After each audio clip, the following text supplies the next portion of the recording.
Boa tarde, Gabriela. Boa tarde, Larissa. E boa tarde à nossa audiência. No SPM no ar de hoje, vamos falar sobre a influência do Nordeste na cultura paulistana. Carregamos um pouco de Nordeste em nossa comida, nossas músicas, nossas casas e nossas obras. E mesmo assim, a xenofobia vem crescendo cada vez mais no Brasil. A cada 20 segundos é postado um tweet de ódio contra os nordestinos, feitos, em sua maioria, pela região Sudeste. Preconceitos infundados sobre a capacidade e inteligência da população nordestina continuam sendo reproduzidos. No programa de hoje, te convidamos para uma reflexão sobre a presença nordestina na vida dos paulistanos. Entre as reportagens especiais, vamos discutir o histórico da migração nordestina em São Paulo, o artesanato nas casas paulistanas, a influência do Nordeste na nossa literatura, os múltiplos sabores na culinária paulistana, a musicalidade nordestina em São Paulo. O programa especial tem uma dinâmica diferente. Para nos acompanhar nessa jornada, contamos com repórteres ao vivo e aqui no estúdio um editor de redes sociais, Eduardo Fabrício. Muito boa tarde, Larissa, muito boa tarde, Gabriela, e muito boa tarde para você que está nos assistindo e que também pode participar do nosso telejornal. Basta você entrar no Facebook ou no Instagram da Agência de Jornalismo aqui da ESPM e deixar seu comentário ou sua pergunta. Também recebemos Mônica Saraiva, jornalista cofundadora do Grupo Memorial da Migração Nordestina. Obrigada, Mônica, pela presença. Boa tarde, pessoal. Muito legal estar aqui com vocês hoje para falar da importância que é a migração nordestina na cidade de São Paulo, como a sua cultura, a sua história. Então, vamos bater esse bate-papo aí hoje. Começa agora o SPM no ar.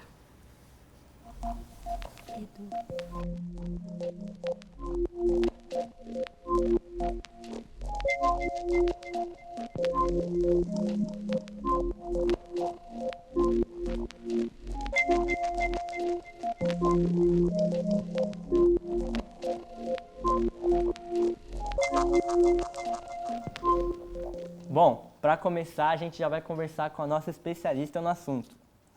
Mônica, como a gente já adiantou, você é cofundadora do Memorial da Migração Nordestina e a gente queria que você explicasse um pouquinho, para começar, o que é esse projeto e também um pouco desse projeto de lei que está tramitando na Justiça de São Paulo para a criação de um espaço que vai dar valor, que vai abrigar essa cultura nordestina aqui na capital.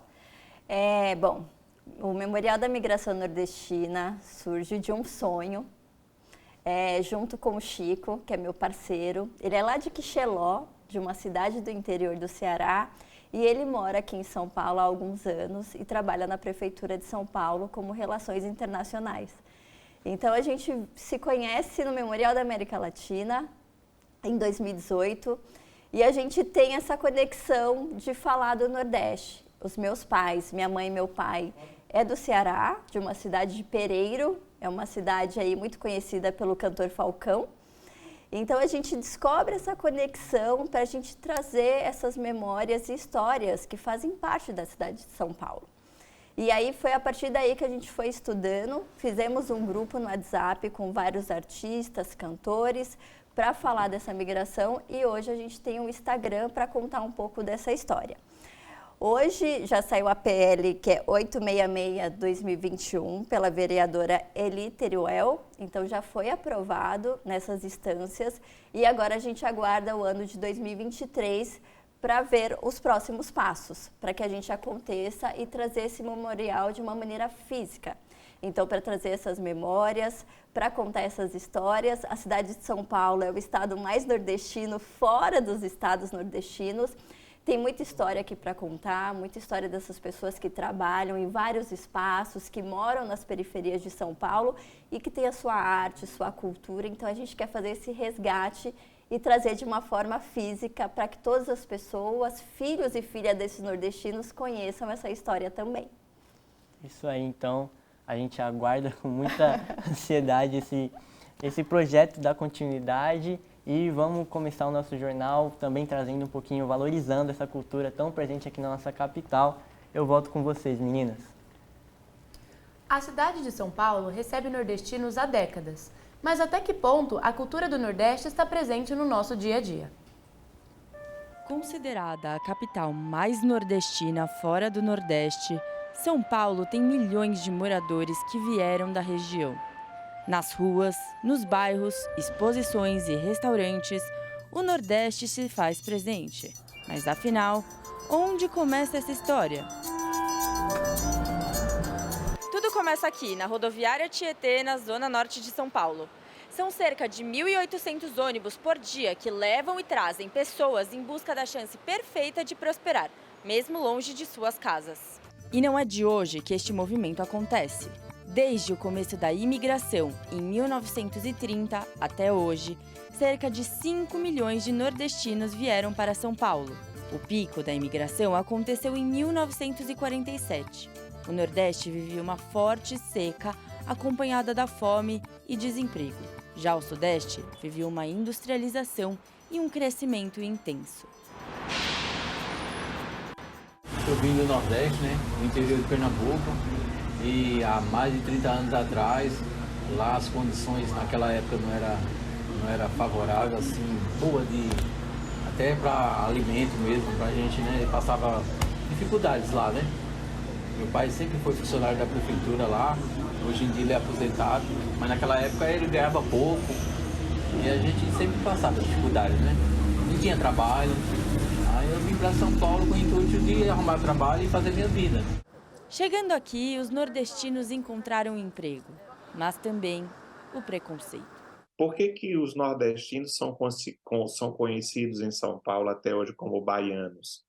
Porque a primeira grande leva de imigrantes nacionais a chegar em São Paulo vem da Bahia, nos anos 20. E são migrantes negros, majoritariamente negros, que vão chegar numa sociedade cujas elites está realizando um projeto de branqueamento da população. O preconceito contra o nordestino é claramente um preconceito racial, um preconceito racista, porque os nordestinos são majoritariamente negros, pardos, ou caboclos. E aí, quando eles estão disputando moradia, quando eles estão disputando trabalho com os descendentes de europeus, o que esses descendentes têm para diferenciá-los e pretensamente torná-los superiores aos nordestinos? A cor, o ser branco. Por conta do preconceito, os nordestinos passaram a afirmar sua presença através da cultura. E foi aí que ela se fez mais presente no maior centro urbano da América Latina. Recombinada, formatada, a cultura nordestina praticamente se miscigenou com o estilo de vida paulistano, que até então era influenciado pelo europeu. As casas do norte e as casas de forró no Brás são exemplo claro da união entre a cultura do Nordeste e do Sudeste. Elas são locais de sociabilidade do povo nordestino. Além, é claro, do CTN, o Centro de Tradições Nordestinas, o maior centro cultural voltado a essa comunidade, tanto nos quesitos gastronômicos, musicais e artesanais, como também na religião. Festas são as mais fortes expressões do Nordeste. A festa junina e a festa do boi são as maiores. Lá tem forró, chachado, baião, xote. E não é só durante as festas. Em São Paulo, é possível dançar em qualquer dia da semana. Outra marca da cultura está na capoeira. Fica na Praça da República, no centro de São Paulo. Esta é a roda mais tradicional do país. Tem 70 anos de existência. Ela foi tombada como patrimônio cultural imaterial pela Unesco e se mantém ligada à cultura baiana. A região Nordeste sempre presenteou o povo brasileiro com muitos artistas, políticos e estudiosos. O músico Luiz Gonzaga, nativo de Araripe, em Pernambuco, foi um dos maiores nomes da música brasileira. E até hoje suas obras se fazem presente. Alceu Valença, compositor de músicas do estilo MPB, que valorizam o Nordeste em cada pedacinho de suas letras, também veio de Pernambuco. Suas canções percorrem as rádios de todo o Brasil.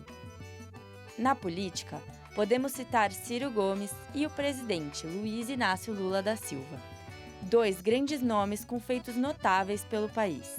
Lula veio de Garanhuns, no interior de Pernambuco, E Ciro, apesar de ter nascido em Pindamonhangaba, no estado de São Paulo, cresceu no Ceará e lá permanece até hoje. Mudar do solo rachado e da areia branca ao cinza do asfalto é uma missão difícil, mas esse povo não se ofusca com as luzes da cidade.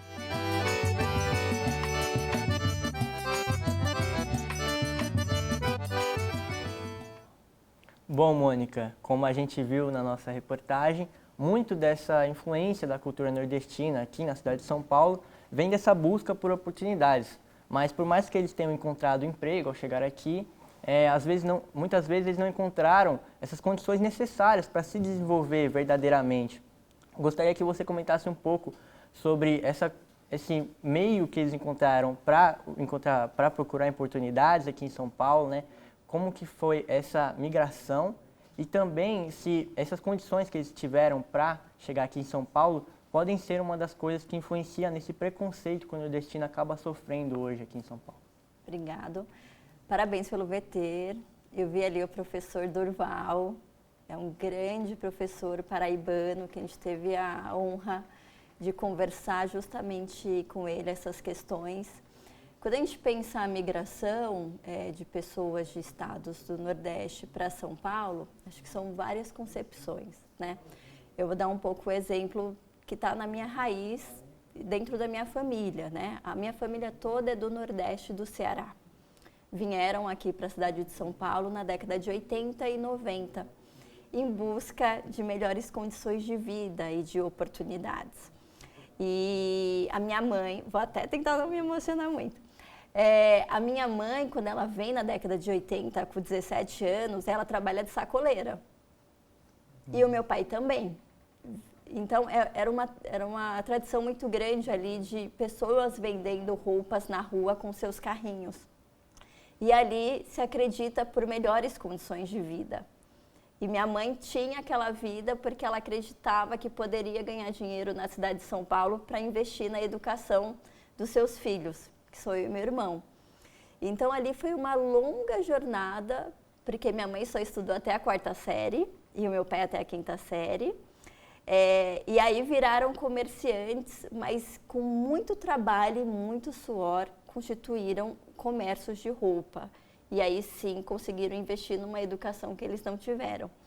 Então isso se passa muito com a grande maioria de nordestinos e nordestinas que vêm para cá e tem esses subempregos. Então eles tem um emprego de faxineira, tem um emprego de trabalhar em lanchonetes, em restaurantes. Quando a gente vai nesses espaços, se a gente sentar para conversar, a gente vai ver esses sotaques, né? Eu sempre procuro perguntar, de onde você é? Eu sou da Paraíba, eu sou do interior da Bahia, eu sou do Ceará. Essas pessoas estão ali porque acreditaram numa vida melhor que não tinha naquela época na cidade.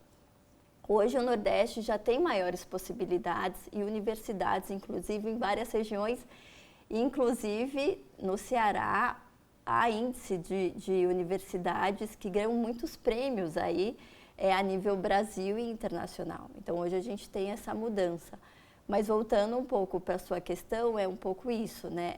As pessoas vêm em busca de melhorias de vida e acabam ficando nesses comércios. É um trabalho digno, mas se elas tivessem oportunidades e menos preconceitos, poderiam também ter uma vida melhor. E aí é um pouco desse preconceito de São Paulo, é cabeça chata, olha aquele cabeça chata, olha aquele baiano. Então você tem ali uma configuração que o paulista, o paulistano faz daquelas pessoas sem conhecer a sua própria história e sua própria cultura. E se a gente for pensar o Nordeste, desde o final da escravidão e da Lei Áurea, a gente tem uma grande conexão ali e por isso que tem esses estereótipos até chegar na região Sudeste. Então acho que é um longo caminho a se estudar e a gente entender cada vez mais essas raízes nordestinas e o porquê, por exemplo, estão nas periferias. Por que é o meu conterrâneo? Eu sou da Zona Norte, perto de Perus. Tem uma grande migração nordestina. As pessoas se concentram ali porque acham seus familiares e os seus. E se a gente for pensar também na Zona Leste. Então, tem um mapeamento sobre isso, da onde essas pessoas estão e o porquê elas estão. E o porquê elas migraram para esses estados aqui em São Paulo. Então, acho que respondendo um pouco aí a sua pergunta, e aí qualquer coisa você me pergunta de novo. Não, ficou bem claro e acho que é interessante ver isso, né? Que tem que voltar um pouco a história para entender, é o que a gente fala, né? Tem que voltar um pouco a história para entender o que acontece hoje em dia. E voltando um pouquinho agora para nossas redes sociais, para ver o que o pessoal está falando sobre o programa. A Débora Freitas já mandou aqui, vamos time, dando força para a gente continuar o programa. A Manuela Rodrigues Mardini está assistindo também. Marcelo Henrique também está aguardando o início das notícias, que já vai vir mais reportagem especial contando um pouco dessa cultura. A Tatiana também está assistindo a gente. O Richel está mandando boas forças para a gente também. E a Débora, mais uma vez, está exaltando que ela é soteropolitana com muito orgulho. Bastante gente, tem mais comentário ainda. Amanda Morim também mandando boas energias para a gente. Leia Vita, Priscila Tuna, Amanda mais uma vez, a Débora participando bastante, Débora Freitas de Andrade. Baiano, quando não está fazendo festa, está ensaiando. Adoro, ela mandou também e tem outras pessoas também acompanhando. Então, lembrando, para quem quiser participar do nosso programa, pode enviar o comentário ou a pergunta, também pode enviar a pergunta, participar ativamente do programa aqui no Facebook da Agência de Jornalismo da ESPM ou também no perfil do nosso Instagram. E eu volto com vocês, menina, para dar continuidade ao nosso programa. Bom, e neste mês de dezembro, a cidade de São Paulo está cheia de oportunidades para você entrar em contato com a arte nordestina. No Sesc Consolação é possível apreciar, até mesmo de fora do prédio, um grande mural do artista maranhense Rocha. A obra foi feita para a exposição Xilografite, que também conta com a presença de outros artistas da região do Nordeste. Já na região dos Jardins, a recém-inaugurada Casa Gabriel abriga a exposição Tempo e Transparência, concebida por 6 artistas cearenses. A exposição explora de forma provocativa a relação entre o artesanato tradicional do Nordeste e a arte contemporânea, e está aberta ao público até fevereiro do próximo ano. A Casa Gabriel é um novo espaço cultural na capital e tem como uma de suas principais propostas a valorização da arte nordestina. E aqui em São Paulo também tem exposição de artistas nordestinas, acontecendo no MASP. Madalena dos Santos Rembolt, uma artista tecelã baiana, ganhou uma retrospectiva no Museu de Arte de São Paulo. A repórter Júlia Minotto fala agora da Avenida Paulista para contar pra gente da exposição. Como é que tá aí, Ju? Boa tarde, Larissa. Boa tarde, Gabriela. Bom, pois é, né? Aqui no MASP, a exposição da Madalena dos Santos acontece desde o dia 25 de novembro e vai até o dia 25 de fevereiro do ano que vem. Então, você aí de casa tem um tempão ainda para poder visitar a exposição. A mostra tem curadoria da Amanda Carneiro, que é a curadora assistente do MASP, e a exposição reúne 44 obras entre pinturas e tapeçarias realizadas dentre o século da década de 1950 e 1970, Os ingressos vão da faixa de R$50 a R$25, meia entrada, e às terças e domingos a entrada é gratuita das 10 às 20. O agendamento online é obrigatório pelo link masp.org.br/ingressos. Gabriela e Larissa, é com vocês aí no estúdio. Muito obrigada, Júlia, pela informação. Maceió, a capital de Alagoas, completa hoje 207 anos. A cidade tem uma população estimada em 1.031.000 habitantes, segundo o IBGE. Diversos artistas nasceram em Maceió, como o cantor Djavan e o poeta e escritor Guimarães Passos. Desejamos um parabéns para essa capital maravilhosa. O artesanato nordestino é rico em cultura, manifestações artísticas e faz parte das raízes do nosso país. Está presente na casa da maioria dos brasileiros e são diversos os itens produzidos. Confira mais na reportagem de Viviane Tolosa. Cumbucas, bonecos de cerâmica, redes de descanso, cestas de palha e rendas. Você tem esses itens em casa? Sabe o que eles têm em comum? Não é mais preciso ir ao Nordeste para comprar artesanato. Eles estão nas feiras, em pequenas lojas de bairro e nas galerias. Sabe aquela famosa lembrancinha que todo paulista traz quando vem do Nordeste? Uma garrafa decorada com areia colorida? Ela surgiu em 1918, quando Belisa, filha de Manuel de Jesus Nascimento e Maria da Conceição, brincava na areia com sua irmã. Elas estavam brincando pelos morros no município de Tibau, no Rio Grande do Norte, quando Belisa decidiu encher uma garrafa com areia em camadas de cores diferentes. Quando a gente fala de artesanato nordestino, temos muitas referências, como as rendas do Ceará e as esculturas em madeira de Juazeiro do Norte. Mas vale a pena contar um pouco da história do xilogravurista J. Borges. Para isso, chamamos a Luísa, gerente de uma das maiores lojas que trabalha com venda de artesanato nordestino em São Paulo. O J. Borges é muito conhecido, ele começou a carreira dele escrevendo literatura de cordel e ele também começou a querer estampar os seus caderninhos de cordel, né? E aí ele criou toda uma técnica, quer dizer, a técnica já era conhecida, mas ele, a partir da técnica, criou uma identidade própria para ilustrar os seus cordéis. A partir do J. Borges, a gente começa a conhecer também outros xilogravuristas pernambucanos, meio que vira uma identidade também de Pernambuco a xilogravura. Então a gente trabalha hoje, além do J. Borges, com o Manuel Rufino e o Marcelo Soares. Cada estado do Nordeste faz um tipo de artesanato diferente.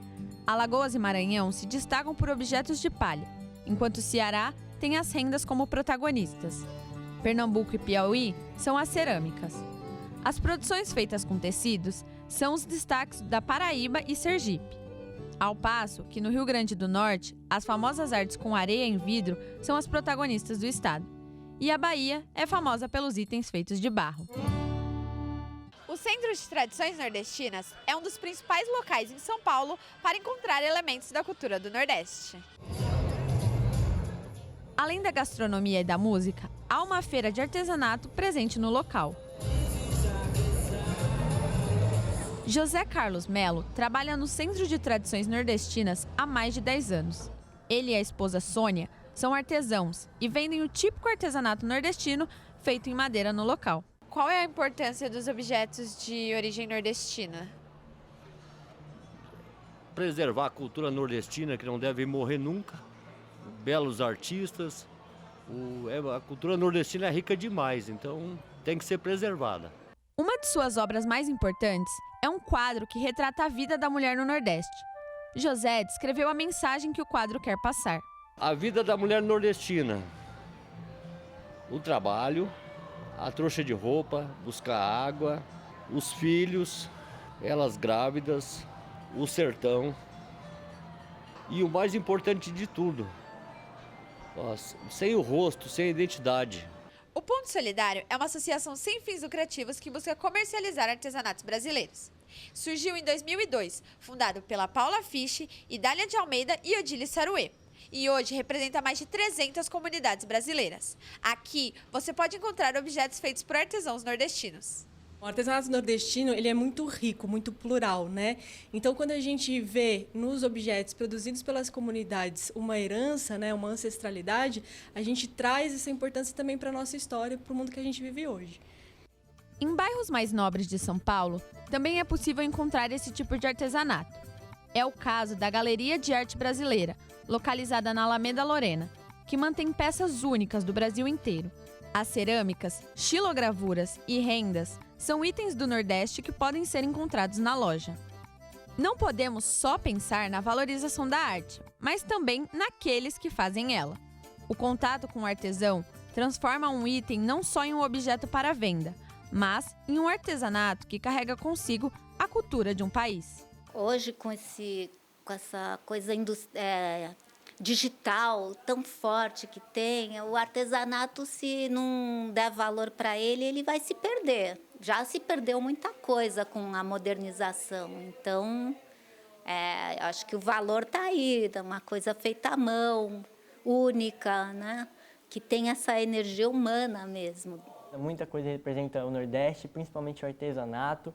Então, antes da gente voltar com o comentário do nosso especialista, eu gostaria de lembrar você que quer participar do SPM no Ar, de mandar o seu comentário no Facebook ou no Instagram da Agência de Jornalismo da SPM. A gente já tem mais comentários. A Priscila Tuna mandou que a entrevista está incrível, que está acompanhando. Danilo Hoffman também elogiou nossa entrevista. O Marcelo Henrique Merenda também comentou que os nordestinos são importantes na construção da nossa capital e mais ainda na cultura de todo o país. A Amanda Morim também comentou sobre a exposição que a Júlia trouxe no link. que está uma exposição incrível, muito legal. E também foi outro comentário da Débora, que elogiou a exposição, falou que a exposição é nota 10. Bom, Mônica, agora voltando para você, comentando também, aproveitando o gancho da nossa reportagem, queria saber qual é a importância do artesanato, né, para preservar essa cultura nordestina aqui em São Paulo. Foi uma forma que eles encontraram também de renda quando chegaram aqui. E qual artesanato que não pode faltar quando o memorial estiver lá pronto, estruturado? Bom, eu fui anotando aqui, que eu fui assistindo o VT e anotando aqui algumas ideias também. O artesanato nordestino é muito importante não só para a cidade de São Paulo, mas a nível Brasil. Né? Eu viajei por alguns estados do Nordeste, entre Paraíba, lugares da Paraíba, Bahia, Ceará e Pernambuco. Tanto que essa camisa aqui, depois eu vou levantar para vocês verem, ela foi feita em Recife e uma homenagem ao cordel. A literatura de cordel que é muito forte, muito resistente, e as pessoas fazem lindos cordéis a partir dos seus pensamentos. Então, durante essas viagens, eu fui percebendo o quanto as pessoas são incríveis manualmente fazendo esses artesanatos, seja na renda, seja no crochê, seja no barro, e isso está presente, historicamente falando, na raiz de cada lugar. E aí, quando eu volto para São Paulo, eu começo a enxergar ainda mais esses pontos de encontro e essa forma de empreendedorismo das mulheres. A minha mãe é artesã e ela faz crochê. E ela tem esse lugar de artesanato onde ela vende a sua arte e a sua história, onde ela aprendeu no interior de São Paulo fazendo chapéu de palha. Então, isso, elas e outras amigas se encontram para fazer esse diálogo para que essa história continue e não morra. Então, isso, o CTN é um grande espaço que tem trazido essas artes de vários artesãos justamente para a gente conhecer.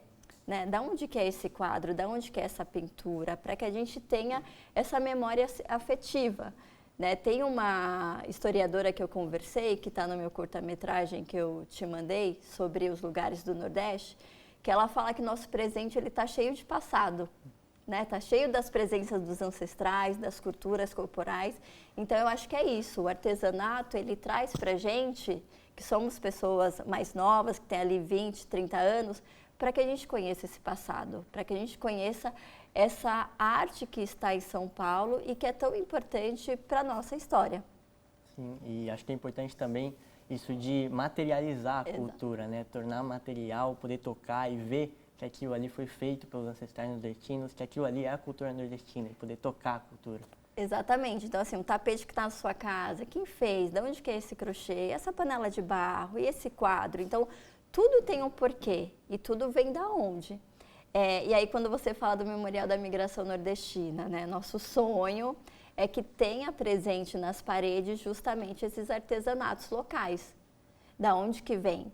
Quando eu fui no Quilombo, na Paraíba, da Mestre Ana, que é do samba de coco, lá eles têm um museu quilombola. E lá eles trazem também muito dos seus artesanatos locais que tem a ver com a Paraíba e que tem a ver com o Quilombo. E ela hoje faz muito desses trabalhos nos Sescs de São Paulo, trazendo essa memória paraibana para cá, que é justamente para que a gente se conecte com essas pessoas que estão aqui, com essas raízes que fazem de São Paulo. É isso. Eu volto com vocês, meninas, para a gente continuar o programa. Ontem, dia 4, fez 6 anos que Ferreira Goulart faleceu. O nordestino foi um dos poetas mais importantes do Brasil. Fez parte da Academia Brasileira de Letras e foi um dos fundadores do neoconcretismo, movimento que valorizava a expressão artística e apoiava a interação do público com os diferentes tipos de obras de arte. Às vezes lembrada pelo cordel, às vezes pela poesia, às vezes pelas histórias que até viram novela. A literatura nordestina conta formatos únicos da região e nomes de grandes autores brasileiros. As obras mostram as diferentes faces do Nordeste e estão mais presentes do que você imagina. Confira mais na reportagem de Milena da Silva. O Nordeste é muito grande. Tem cultura de fartar. Desde o São Francisco até a beira do mar. Se tu acha que é só pobreza, agora vai se arriar. Nossa terra tem beleza e história para contar. Em qualquer biblioteca ou livraria paulista, é possível encontrar o nome de grandes autores nordestinos nas prateleiras. E não é só aqui. A literatura de cordel, conhecida pela sua origem oral, está presente nas feiras de livros, nos sebos e na voz de grandes artistas. O meu nome é Júlia Oliveira, eu sou poeta e cordelista. Nasci pelas mãos da avó, Dona Maria Batista. E desde que aqui pisei, eu me vejo como artista. Eu sou filha de Assunção, uma mulher doce, paciente, neta de Alice também, e honro cada semente, porque carrego comigo a força da minha gente. Aos 11 anos, Julie fez o primeiro cordel e aos 15 publicou em uma editora. Hoje, aos 30, é cordelista, professora, editora e vive no Ceará. Fundou o coletivo e selo editorial Cordel de Mulher, faz parte de um movimento do cordel sem machismo e dá oficinas de escrita de cordel para crianças. É uma representante do novo cordel brasileiro. O cordel, desde a sua origem, desde quando ele chegou aqui no Brasil, ele versa sobre todos os temas, porque o cordel ele é uma poesia, ele é uma forma de dizer o mundo em versos rimados e metrificados. Então o cordel ele fala de quê? Ele fala do que o poeta sente, do que o poeta vê. Então tem cordel sobre tudo que é assunto que você possa imaginar. Com origem na literatura portuguesa, o cordel é caracterizado pela oralidade, ou seja, as apresentações eram feitas ao vivo. Verneci Nascimento saiu da Bahia para escrever cordéis em São Paulo.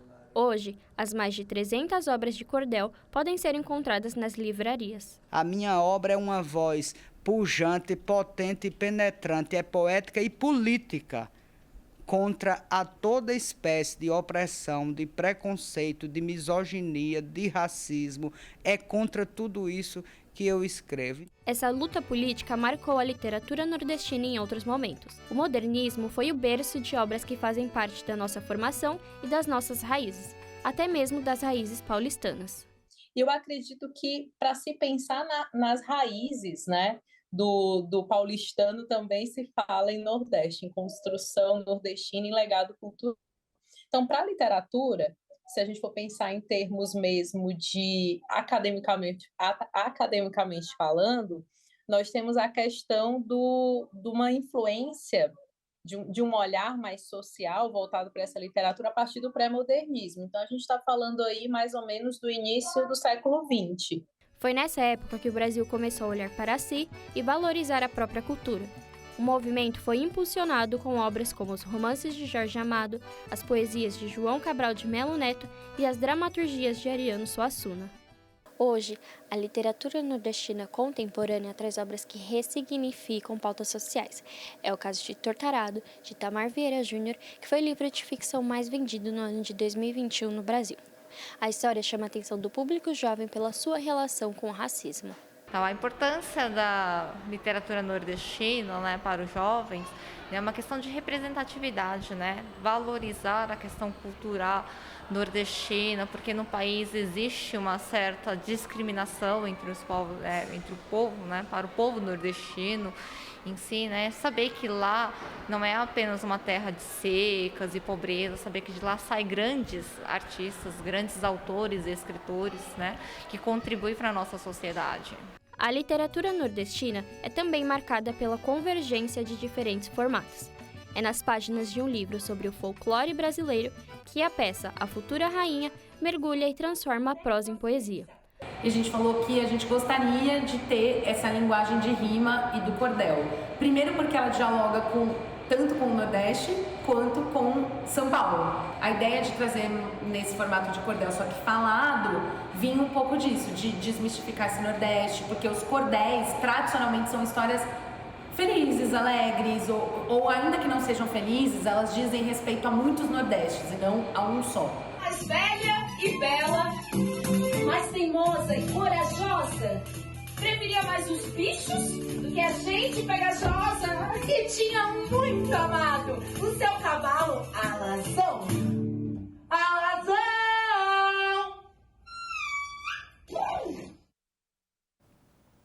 Muito bem, e antes de conversar com a Mônica sobre a literatura, sobre essa parte da cultura nordestina, a gente vai lembrar que o pessoal de casa, que você também, que quiser participar do SPM no ar, é só deixar sua pergunta ou comentário no Facebook ou também no Instagram da Agência de Jornalismo da SPM, que a gente está aqui atento para fazer você participar com a gente do programa. Voltando a você, Mônica, é muito importante isso da literatura do cordel, da literatura nordestina. A gente vê que muito das culturas, do que é valorizado nas culturas, vem dos documentos escritos, vem dessa materialidade da arte. Eu gostaria que você comentasse um pouco sobre essa literatura nordestina e também sobre o cordel, como a gente viu na reportagem. Boa. Eu vou citar aqui, começar citando a Juliana. Ela é uma grande cordelista da cidade de Cabaceiras, Paraíba, que é a Hollywood nordestina. É Hollywood mesmo, né? É com R. E a Juliana, ela me ensinou muito, enquanto eu estive lá durante 3 dias, sobre o que é a literatura de cordel. Ela conseguiu expressar na literatura de cordel para falar de Paulo Freire, para falar de futebol, para falar de questões sociais, para falar de questões políticas e nos ensinando os versos ali em literatura de cordel. Então eu queria citar ela porque ela é uma grande cordelista. Tinha essa questão, antigamente, que só homens, né, que vinham com a literatura de cordel, então há um grupo muito forte de mulheres hoje cordelistas que participam de vários eventos. E aqui em São Paulo também tem muitas reuniões e eventos com grandes artistas na literatura de cordel, por exemplo, ali na Galeria Ólido já aconteceu, e também nas escolas. Eu tive aí o prazer de ver literatura de cordel sendo ensinada para alunos de 10 a 11 anos, para que expressem seus pensamentos a partir da arte e fazendo ali. Então, acho que a literatura de cordel em São Paulo, ela precisa vir ainda mais forte para que a gente faça esse resgate. Acho que seria muito importante para a área da educação, como forma de linguagem e forma de arte também, porque é onde a gente também coloca o nosso raciocínio, já que a gente tem que ficar contando as estrofes e ali rimando. Então, eu vejo isso como uma grande importância, esse resgate. Tenho em casa o Pequeno Príncipe, que está feito em literatura de cordel. Então, acho que cada vez mais a gente tem esses feitos aqui sendo trazidos por artistas para a cidade de São Paulo. Só complementando rapidinho, posso levantar? Que a gente fez em Recife uma camiseta do nosso projeto justamente na Fonte Estilosa, para entender a potência que é a literatura de cordel e da onde que vem essas raízes. Então a gente colocou dentro de um projeto de futebol, para que a gente possa levar o porquê que é essa escrita e o porquê que é esses nomes, para que a criançada saibam de onde vem. Se o seu pai é nordestino, se o seu pai é do Recife, de onde que vem essa literatura. Então que ele possa conhecer essa história. E isso é legal também porque está dentro de uma outra parte da cultura, que é o futebol, né, que também atrai e é um gancho para eles conhecerem essa literatura de cordel, também essa ancestralidade do povo nordestino. Exatamente. E eu volto com vocês da bancada para a gente dar continuidade. E agora, no próximo bloco, vamos viajar pela culinária do Nordeste e sua presença na cozinha paulistana. Já dançou forró, chachado, arrocha? Saiba que esses ritmos surgiram em diferentes lugares do Nordeste. A gente volta daqui a 3 minutos para falar mais sobre isso.